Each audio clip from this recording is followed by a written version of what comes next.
You know, the MEK provides hope for the Iranian people, hope that far exceeds anything that the United States can do or anything the international community can do for the people of Iran, short of direct intervention. The 10-point MEK Human Rights Platform, published by President Rajai, emphasizes the same religious and gender freedoms that is advocated by the United States Department of State.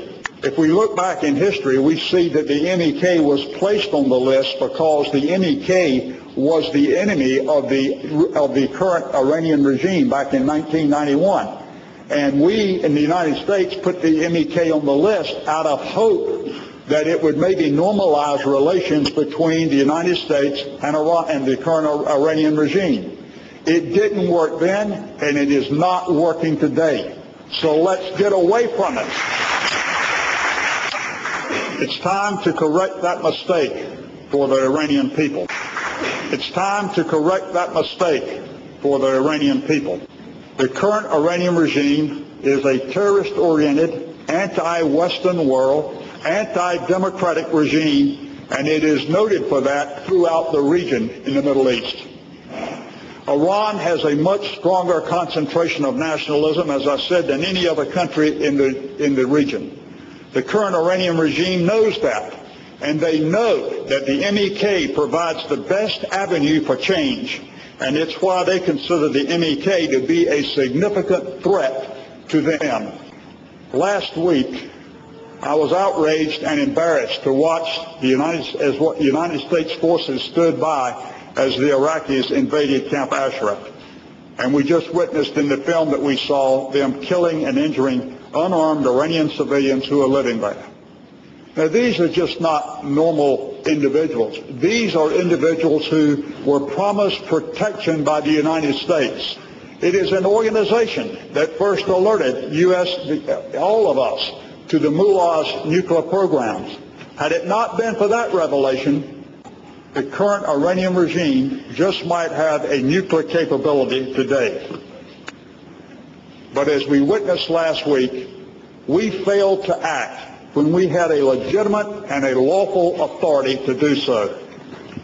Under our jurisdiction, we can and we should protect the people and the residents of Camp Ashraf.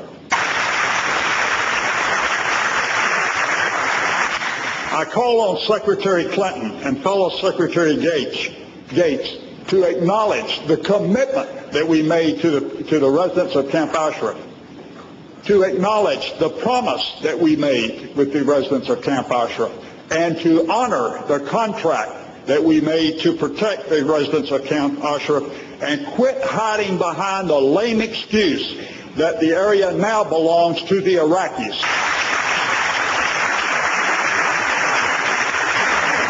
That is not a reason to stand by and watch innocent civilians being killed. I believe that we, the United States, are a great nation, but we will not be in the eyes of the rest of the world if our word is not our bond. If we do not honor the commitments that we have made to others and the promises, this is a disgrace for America.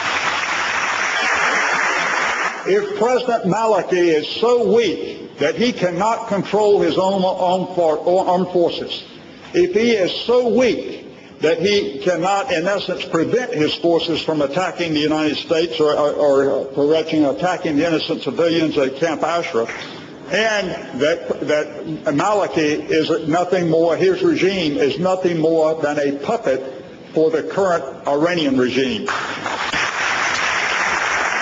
We need to honor the commitment that we made to those residents at Camp Ashraf.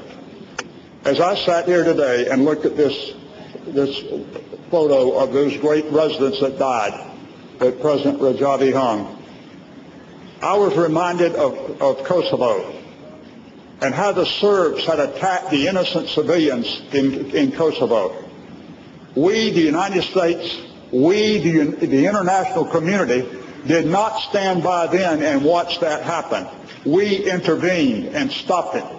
We need to do the same thing today for the residents at Camp Ashraf. If Maliki is going to govern like a thug, then he needs some of the same medicine that they got.